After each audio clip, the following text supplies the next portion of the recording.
3-0. Madam Chair, I move that Resolution 1823 be introduced and read by title and synopsis only. Second. All in favor, say aye. Aye. Aye. Any opposed? Thank you. Would the clerk please read? Resolution 1823, approving the issuance of City of Bloomington, Indiana Park District Bonds, Series 2018C, in an amount not to exceed $2,965,000 to finance the cost of capital improvements at certain park facilities and costs incurred in connection with the issuance of such bonds. The synopsis is as follows. This resolution takes one of the statutory steps necessary to approve the issuance of bonds by the City of Bloomington Parks District under Indiana Code 3610-435 and 6-1.1-17-20.5 in order to finance certain capital improvements at facilities operated by the City of Bloomington Parks Department, including the design, acquisition, and construction of 1, entryway beautification, tree planting, landscaping, and related improvements at the entryways to the city, 2, the replacement of trees along city roadways, 3, alley enhancements and rebuilding, and 4, all related and incidental expenses incurred in connection therewith, and the cost of selling and issuing the 2018 C bonds, also known as the project. Your committee recommendation for this resolution is 3-3. Thank you. Madam Chair, I move that Resolution 1823 be adopted. Second. Thank you. Mr. Williams? Final grouping of projects includes entryway beautification at 4 to 6 entryways of Bloomington. That would include landscape improvements, public art, and aesthetic improvements, as well as lighting to give a more pronounced entryway into the city of Bloomington. The City Parks Department has a large role to play in the maintenance of many of those medians and facilities, such as the entrance on the north side of the community at Miller Showers Park. The department is poised to award a contract to a consultant team by the end of the year to conduct a updated street tree inventory. We have in the neighborhood of 14,000 trees. We would like to have that inventory updated and be a little bit more precise with the available planting locations within the city right-of-way. Urban Forester Lee Huss estimates that number at approximately 1,400. This survey and inventory will be completed by early spring, and that will confirm those numbers and those locations. And we would like to equitably allocate replanting of trees on a contractual basis to augment our typical in-house planting goals every year of about 450 trees, with 1,400 trees to be planted in vacant street tree locations identified in the inventory. The third project is alleyway enhancements, and Adam Wason with Public Works. Good evening, members of council. Adam Wason, Public Works Director. I'll be brief here. We described these over the course of the last meeting. We're looking to do some downtown alley improvements in some of our most prominent alleyways around the square and to the northeast of the square. The locations are there listed in the slide. What we're really looking to do here is get the alleys cleaned up. We're looking at beautification, lighting improvements, surface improvements, and overall just activation of these underused city assets. Again, here are kind of the locations. We're looking at the north side of the square. We're looking just east of the block due north of the square too. So the Grazie block, I think we talked about it last week, or is the one north of the square. The block with the Bluebird, and then just to the south of that block, just north of Kirkwood and between Walnut and Washington for the other location. If we're working through getting estimates, quotes, and different things together now, if these bonds are to be approved and we do move forward and find that we would have excess funds to complete additional areas, we'd continue within the downtown with those improvements. Be happy to answer any questions. Thank you. Sorry. Do you have a question, Mr. Volan? Yeah. Was there a slide about the trees? Did I miss? There we go. Okay, sorry. My bad. Thank you. Mr. Sims? Mr. Wason? Actually, I just want clarification. There was something you said that we could do other things with some of the funds if this bond, what are some of those No, things? what I was, Is that- we could do did I not additional hear? areas, additional block, so right now, we estimate that we can. Beyond the three that we're Beyond the talking. three, we may be able to get a fourth block in there, but it'll all depend on, all the improvements that we would make and where the estimates and the cost line out. We've got some initial estimates, but it is possible we might be able to do some additional surface work at least in some other areas. Okay, thank you. Mr. Volan? Mr. Wason, what would that fourth block be if you had to have a candidate for the next block, if you could afford to do a fourth one? From a Would it surface. be west of the square? Well, from the surface, I think I would continue south behind the bus kirk and do some surface improvements to that area. And then I would look to Do you know the go- alley I'm talking about, though, between Kirkwood and Sixth, between College and Morton? I guess it would be from the Irish Lion north to, that would certainly, that one has some development projects going on right now, so I don't know if we would look to do it Yeah, next I year, can see but, eventually, yes, would look to resurface some of those areas as well. thank you. Mr. Rollo? Mr. Wason, you mentioned you're going to have lighting in these alleys, and it's going to encourage people to use them, but I'm concerned about safety. Have you considered cameras in the alley as a potential safeguard? I am not considering cameras, whether the Okay. administration, as part of this, no, but increase, there is some lighting in some of these areas, but we would look to add additional lighting as well. I see. Okay. And in terms of pedestrian access, I mean, some of these, yes, Mary Catherine Carmichael has. Hi, Mary Catherine Carmichael, Office of the Mayor. I just wanted to address that last thing, if you don't mind. Yes. The lighting, we anticipate will activate the alleyways, and we have found, I was a Parks Board Commissioner for 10 years, and so one thing I learned during that time, that the more active something is, the safer it tends to be. So we don't have a plan in place right now for cameras. I wouldn't rule it out if it turned out to be an issue, but we feel that with greater activation in the alleyways, that would actually discourage the kind of behavior I assume you're concerned about with talking about cameras. Yes, yeah. I think it provides an additional, maybe, at least it's perceived security. Yeah. I think it probably has utility, and I just wondered about that. But it's essentially undetermined at this point. That's right? correct. Okay. So, Mr. Wason, just to follow up, what I was going to ask also is that, is it compatible to expect a pedestrian facility pedestrians to walk by a dumpster? I mean, are dumpsters going to be, these alleys are used, say, for the Grazie, Kingdoe Alley, or whatever you term it. There are challenges, I guess. Sure. And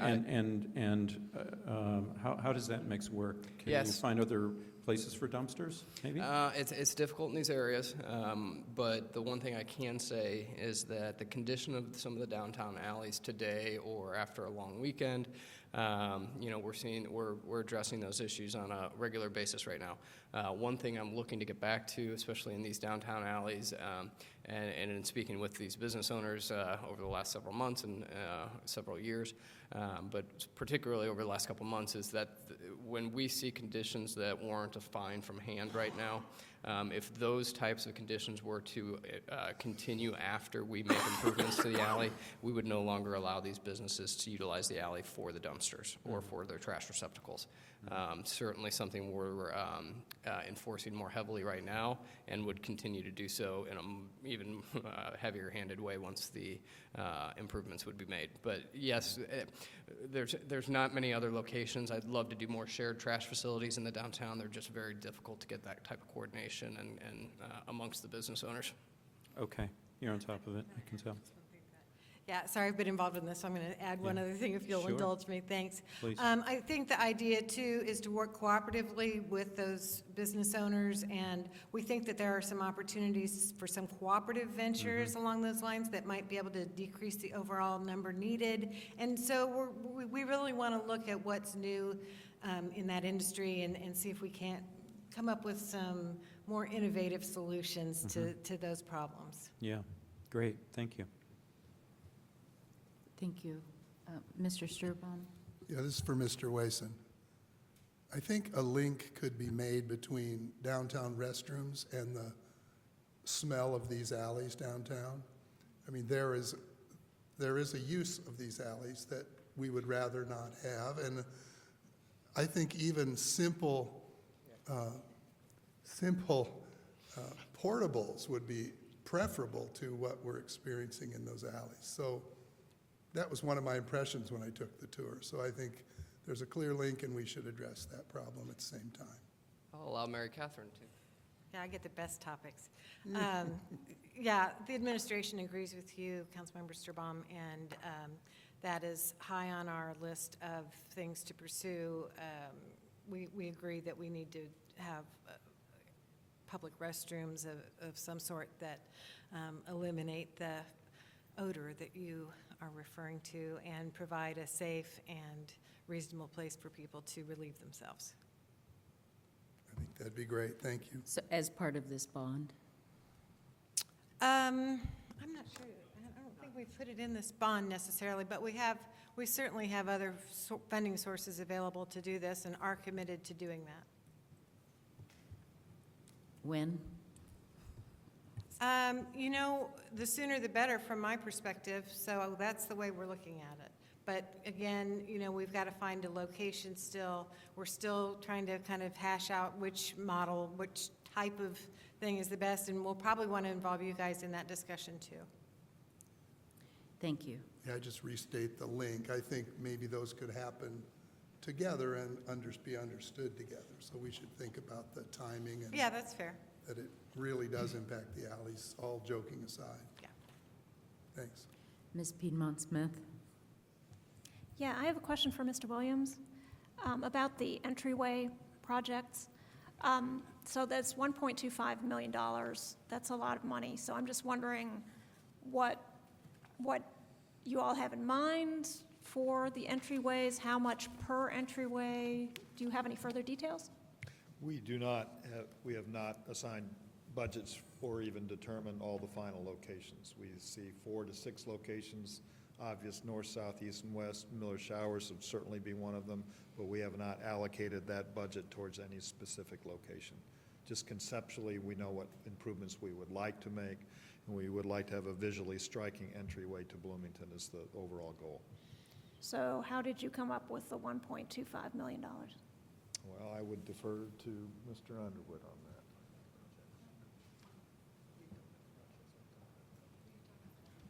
I know that the city has worked with a consultant that also happens to be our lead consultant on Switchyard Park that has worked with entryway improvement projects in other areas of the state, and I believe they have assisted us in the allocations for each location, or the total allocation as to how much it would cost.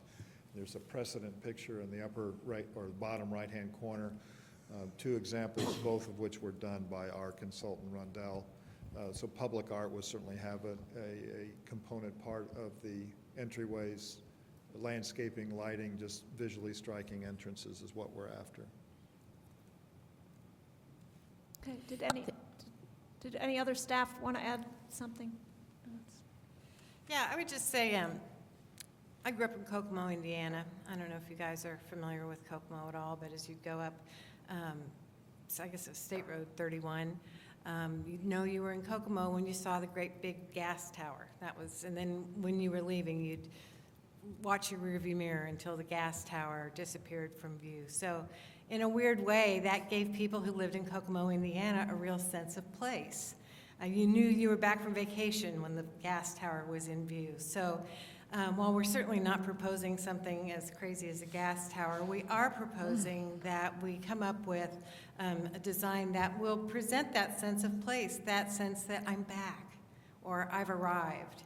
We have so many people who come in and out of this town, sometimes with years in between, and we're hoping that our design will come up with something that leaves that feeling of I'm back, and this is the same place I left, or bring those memories back at the same time. We think that's an important way of establishing place. So obviously you don't enter into design until you know you have funding, so we don't have any designs to show you. Excuse me, I think Ms. Sandberg Sorry. has a follow-up question. I'm sorry. Yes, will Sean Starowitz and the Bloomington Arts Commission have a say in the design elements and the branding? I mean, they're kind of the people with the Yes. finger on the pulse on the arts community. I couldn't agree more. Thank you. Mr. Volan? We've talked about the idea of a public bathroom in People's Park for years. Wouldn't that be a legitimate use of parks funds to put a public bathroom there? We have public bathrooms in other parks. Could we not have, could there? I mean, What is that? I don't guess, I thought we were talking entryways. What? Because there's three things here. There's beautification, there's trees, there's repair of alleys. We were talking, Councilmember Sturon was talking about public bathrooms and how frankly the alleys are currently being used as public bathrooms. Was any thought given to including in any of the three bonds some kind of public bathroom in a downtown area? Would that not be a legitimate use of parks bonding? Not for these sets of bonds. It has not been, as far as I'm aware, it hasn't been part of the discussion. Okay, thank you. Mr. Sims? This is for Mr. Wason, and you might be able to help. But earlier, we were talking about the 3 blocks, and you said, and if there's extra funds, we might do a 4th. Is it possible, instead of doing the 4th, to look into adding restroom facilities? The 3, if there's extra. I don't know, I'm just throwing that out. I don't know, but is that something that can be I think that's more of a question about considered? bond council and how the funds could be used, but There is enough flexibility in this series and where we're talking about the restrooms could be added. There has been serious discussions ongoing about restrooms in the downtown area. Correct. We weren't able to come to a fairly concrete where, what type, as we were pursuing these bonds. It could well be that as we move down, that discussion comes to a head and we identify funding. It could well be that some of these projects come in underneath the cost, and so we have the flexibility to add things. It could be that certain projects go over, so you have to cut back in areas. So that's the flexibility within each of that series. So whatever's identified in that series, there's some flexibility of what can be done. And there are serious ongoing discussions about restroom facilities downtown, where's the best source of funds for those, and there's still a lot of questions to be answered about where, what type, and how. But those are going to be ongoing as we look at these projects. And you saying this conversational project coming to a head was purely pun not intended, correct? Right. Thank you. Thank you. Mr. Sims, are you finished now?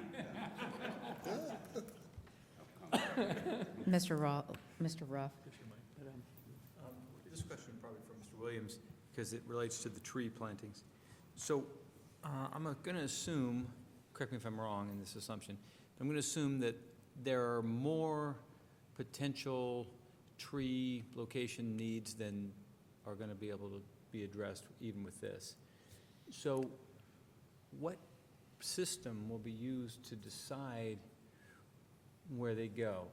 And as I sort of ask, because, you know, trees are a desirable amenity for neighborhoods, for streets, and how is it going to be decided where they go? Well, we're going to do a canopy analysis as part of this inventory. I think that'll give us an aerial shot of under-planted areas. We also have to be aware of what lies underneath. There may be vacant locations, but until we complete the inventory, we may understand that fiber has been installed since years ago. There were tree-lined streets in a neighborhood or something like that. Councilmember Rollo indicated that he would like to see us remove some of the Bradford pears in the community. There are neighborhoods that are literally monocultures of pear trees, so I think we'd have to be careful about allocating all of our bond dollars to replacing an entire neighborhood's worth of trees. But I think we would just try to distribute them equitably within the city limits in safe planting locations, areas that perhaps have sustained storm damage. Our practices are typically, Andy, when we remove a tree, we try to come back and replant them. But over time, there are going to be locations that we don't get to, we don't return to. There may be conflicts during the replanting season. We're just basically going to try to add to our in-house numbers of about 450 a year and allocate a contractual project to touch as many areas in the community as we can. So you don't imagine or envision a matrix of criteria where scored? No, I think we score. would, and we are looking for that type of a scope of work and a deliverable from our urban forestry consultant that conducts those types of inventories. It's where are areas that we're very underserved with existing street tree canopies or mature trees, invasive trees, things of that nature, boil it all together and try to determine an action plan as to where we can allocate the plantings. So I was concerned about sort of arbitrary decision-making versus having some kind of a rubric or something that scores it. That's So- exactly why we want to use the services of these professional consultants, is to not only have a plan that would coincide with the bond-funded tree planting, but have a long-term plan as to where our tree planting dollars should go equitably, again, throughout the community. Okay, thank you. To follow up on that, I just had a side conversation with Paula McDevitt. We had, early in the bicentennial year, a public tree sale program that was very successful. We sold out every tree, and there were a number of options that people could pay to have a tree that they took and plant, or they could have it in tree lines at schools and, what am I missing? In parks.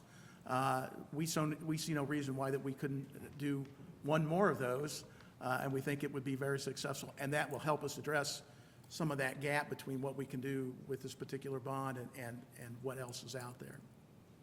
Okay, thank you. Thank you. Additional questions? Mr. Volan? I'll include the two previous bonds in this question.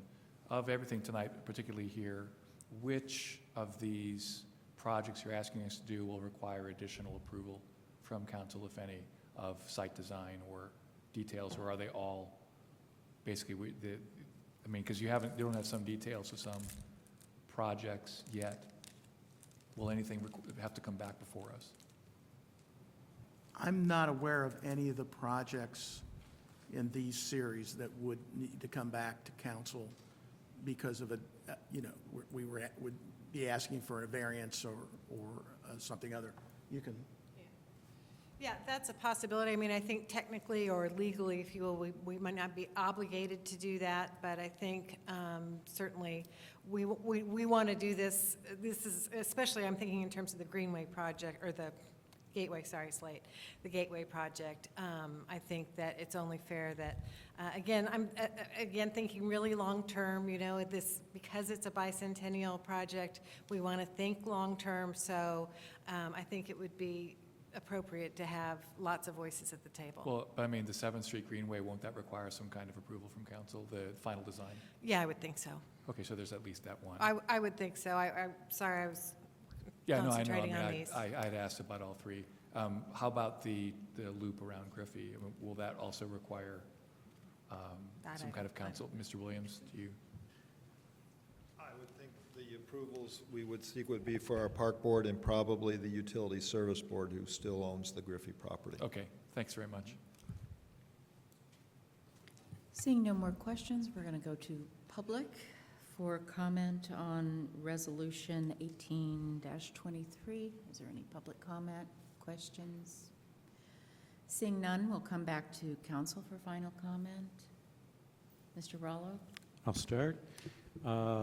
Again, I think this is a good community investment.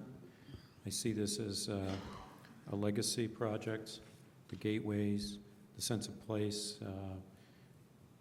part of our cultural identity, I think is very important. I think the fact that we have such a vibrant art community in this community makes us very unique, and we all appreciate it, and I think people who come here appreciate it as well, and I think every great community deserves that sense of identity. Also, I think the arts provide us a way of understanding the challenges of our future, and it goes deeper than just beautification. It's not just simply an aesthetic improvement. It goes much deeper than that. So I think it's a great investment. I think that the trees, bravo. I think we've had a terrible loss because of the emerald ash borer. Other trees have been impacted by drought and age. I think that this tree planting is going to be it's very much needed. I think it's also, this plan really, I'll speak for all bonds, I think all of these bonds, they work within our previously adopted this evening, Resolution 1819, the Sustainability Action Plan, because they address things like transportation, they address climate change and adaptation, they address the ecosystem health chapter, Chapter 7 within the Sustainability Action Plan, about enhancing habitat, enhancing greenways, removing invasive plants. So this, to me, it's a very good, sound plan, good community investment, and I want to express my appreciation to Parks and Rec and the Parks Board for your good stewardship on behalf of the community, responding to the community's needs and their desires through close communication with them and surveys and so forth. So thank you. I'll be supporting this. Thank you. Additional comments on my left? Comments on my right? Ms. Piedmont-Smith? Yeah, I can't vote against trees, so I'm going to be supporting this one. The trees are vitally important, not just for their beauty, but also because they are carbon sinks. They absorb carbon dioxide, and they also make it much more pleasant to walk or even to bike, so getting us out of our cars. So I welcome this additional funding for public trees. The alleys also, I support beautification, or I don't know if beautification is the right word, but kind of a restoration of the alleyways downtown to make them walkable and just all around more pleasant to be in. I think that's an important investment in our downtown and will benefit everyone, including the homeless who pace the streets of downtown anyway. The entryways, if they were standalone, I would vote against that. That's again in the category for me of something extra, something that's not really necessary. We've become known as a wonderful tourist destination and as a wonderful hometown. There's so many bloomerangs who leave and come back. That without having fancy entryways. So again, it seems like, why do we really need this for $1.25 million, which I know in the context of this bond we cannot spend on social services, but in the context of another bond we could. So Ms. Carmichael said, it's that gas tower in Kokomo was, you knew you were back home. When I was in college and was coming back to Bloomington, it was the courthouse. It was coming back through downtown, especially when I came back for Christmas and the lights were on around the courthouse square, and that was the real warm feeling in my heart. I'm back home, and it's a great place to be. So, I really think Bloomington speaks for itself. It has enough wonderful architecture and history that I don't really see the need for these entryways. IU did entryways, of course, I heard a rumor they were $1 million each. And every time I bike past that big limestone thing at the corner of 7th and Indiana on my way to work, I'm like, how many scholarships could that represent instead of this fancy IU thing? We know we're at IU, especially at that location. It's in the middle of town already. So I'm not in favor of those, but since you cleverly coupled them with the alleys and the trees, I will be supporting this particular resolution. Thank you. Thank you. I am just going to urge you I hear you. I'm just going to urge you to think about the public facilities sooner rather than later. I think that would really improve our downtown alleyways and other aspects of downtown. Mr. Volan? Yes, thank you. You know, I'm used to having to deal with PUDs anymore, and a lot of what we're talking about is no different than a planned unit development that a developer might bring. They want to do something that's an exception to our zoning law. We expect them to go through a process. There's a give and take process. I'll note that the mayor, isn't really in favor of us negotiating PUDs that the administration has spent time negotiating. And here now the mayor came and spoke at the beginning of the evening, but is not here to be able to say things like, well, we could do this, and I personally pledge to commit to, say, bringing forward even one public bathroom. The staff is unwilling to make that commitment tonight. I can imagine they might not have the authority to do so. But I mean, it's noticeable that the mayor is not here, that he came at the beginning of the evening when it was not convenient enough for him to be here for the whole thing. He praises this bicentennial bond, talks about how great it is for the community, but, isn't really interested in negotiating it. I don't know why it is that when it comes to projects like this, not only, is the administration asking permission to do these things, it's asking the council to fund it. At the least, the developer comes in with their own funding. They get revenue from it, but these are talking about general obligation bonds. We're talking about tax dollars. Are they speaking in the name of the community? Sure, but it's not an accident the way that the three series were built.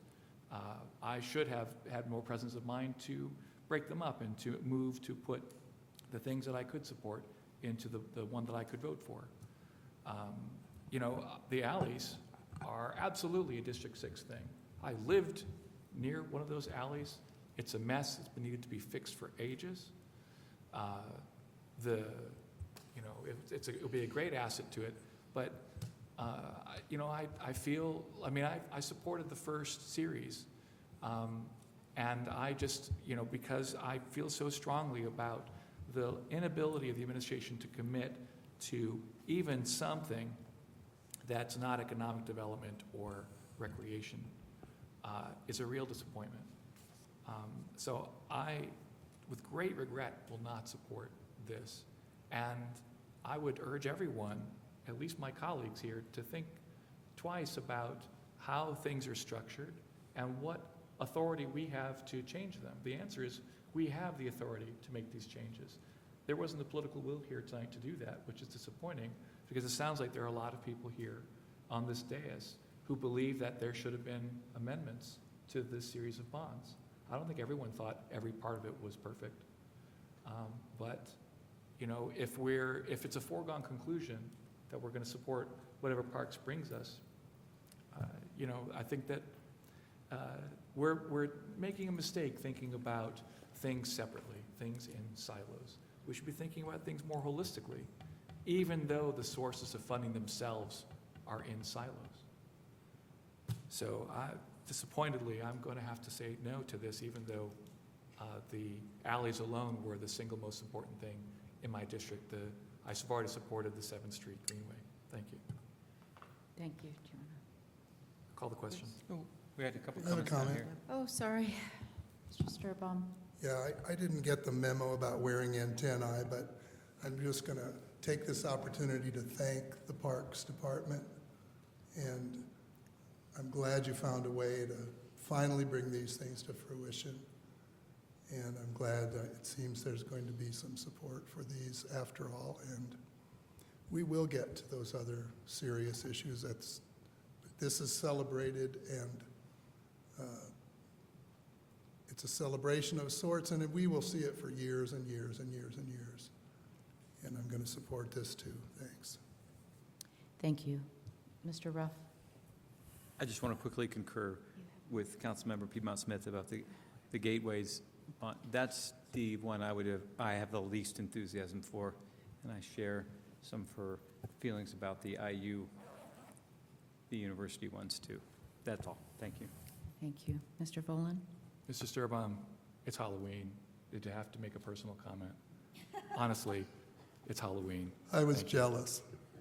Well, you can borrow my costume afterwards. Call the question. Second.